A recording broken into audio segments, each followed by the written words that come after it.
Hello എല്ലാവർക്കും AZB അക്കാഡമിയിലേക്ക് സ്വാഗതം. ഞാൻ ആഷ്ന. അപ്പൊ ഇന്ന് ഞാൻ വന്നിട്ടുള്ളത് IBയുടെ ഏറ്റവും പുതിയ ഒരു നോട്ടിഫിക്കേഷൻ നിങ്ങളിലേക്ക് എത്തിക്കാൻ വേണ്ടിയിട്ടാണ്.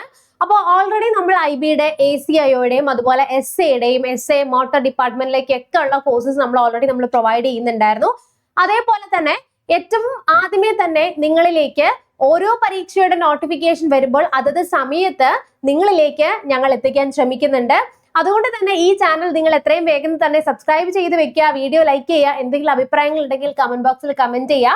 അപ്പോൾ എല്ലാ നോട്ടിഫിക്കേഷൻസും ഏത് എക്സാം സംബന്ധമായിട്ടുള്ള SSCയുടെയും റെയിൽവേയുടെയും IBയുടെയും തുടങ്ങിയ ഏതൊരു ഗവൺമെന്റ് സെൻട്രൽ ഗവൺമെന്റ് എക്സാംസിന്റെ ഒക്കെ നോട്ടിഫിക്കേഷൻസും ക്ലാസ്സസും എല്ലാം നമ്മളുടെ ചാനൽ വഴി നമ്മൾ നൽകുന്നുണ്ട്.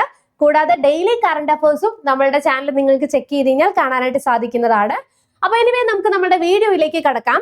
Assistant central intelligence officer grade 2 അത് ടെക് റിക്വയർമെന്റ് ആണ്. 2025 നോട്ടിഫിക്കേഷൻ എന്ത് ചെയ്തിരിക്കുകയാണ്, IB റിലീസ് ചെയ്തിരിക്കുകയാണ്.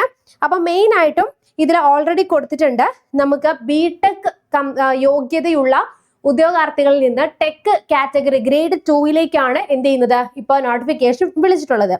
അതായത് കമ്പ്യൂട്ടർ സയൻസ് ആൻഡ് ഇൻഫർമേഷനും അതുപോലെ ഇലക്ട്രോണിക്സ് ആൻഡ് കമ്മ്യൂണിക്കേഷൻസ് ഈ ഒരു ക്വാളിഫിക്കേഷൻ ഉള്ള ഉദ്യോഗാർത്ഥികൾക്കാണ് ഈ ഒരു പോസ്റ്റിലേക്ക് എന്ത് ചെയ്യാൻ പറ്റുന്നത്, അപേക്ഷിക്കാനായിട്ട് സാധിക്കുന്നത്. അപ്പോൾ 44 തുടങ്ങി, അതായത് 44-45K2 നിങ്ങൾക്ക് അത്യാവശ്യം 1 lakh എബോവ് ഒരു പേ സ്കെയില് ലഭിക്കുന്ന ഒരു ജോലിയാണ്. അതിന്റെ കൂട്ടത്തിൽ തന്നെ നിങ്ങൾക്ക് 20% ബേസ് പേ അതേപോലെ തന്നെ അലവൻസും നിങ്ങൾക്ക് നൽകുന്നുണ്ട്. അപ്പോൾ കമ്പ്യൂട്ടർ സയൻസ് ആൻഡ് ടെക്നോളജിയും അതുപോലെ തന്നെ ഇലക്ട്രോണിക്സ് ആൻഡ് കമ്മ്യൂണിക്കേഷൻ ഈ ഒരു ഏരിയയിലേക്കാണ് ഗ്രൂപ്പ് C തസ്തികയിലേക്ക് ആ ക്വാളിഫൈഡ് ആയിട്ടുള്ള ആളുകളിൽ നിന്നാണ് എന്ത് ചെയ്യുന്നത്, നമുക്ക് ആ ഒരു സ്ട്രീമിലേക്കാണ് ഇപ്പോൾ നമുക്ക് അപേക്ഷിക്കാനായിട്ട് സാധിക്കുന്നത്. ഇനി എസെൻഷ്യൽ കാൻഡിഡേറ്റ്സ് എന്ന് പറഞ്ഞു കഴിഞ്ഞാൽ നിങ്ങൾ ഗേറ്റ് ക്വാളിഫൈഡ് ആയിട്ടുള്ള ഉദ്യോഗാർത്ഥികളായിരിക്കണം. BTechല് നിങ്ങൾ ഗേറ്റ് ക്വാളിഫൈഡ് ആയിട്ടുള്ള ഉദ്യോഗാർത്ഥികളായിരിക്കണം. 2023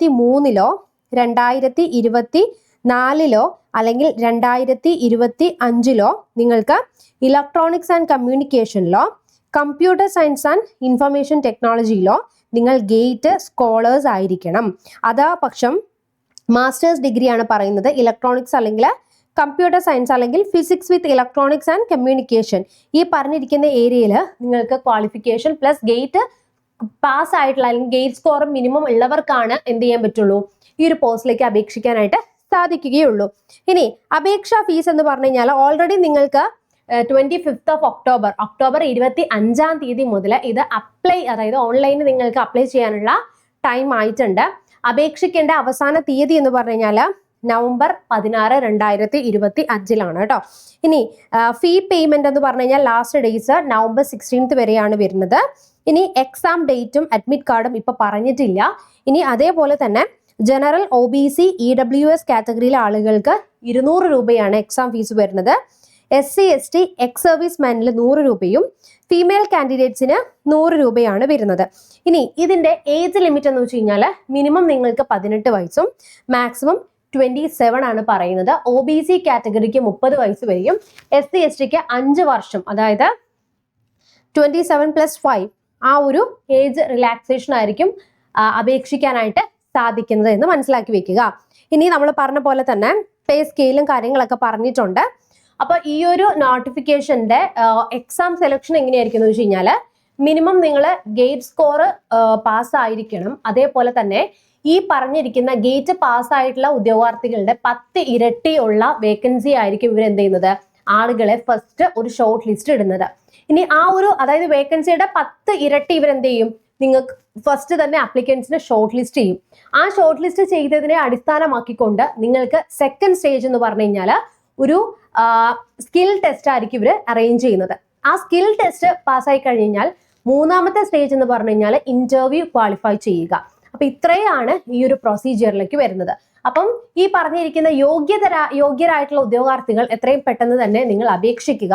അതേപോലെ തന്നെ IB എക്സാമിന് വേണ്ടിയിട്ടുള്ള long term batches foundation batches ഒക്കെ AZB അക്കാഡമിയിൽ നമ്മൾ പ്രൊവൈഡ് ചെയ്യുന്നുണ്ട്.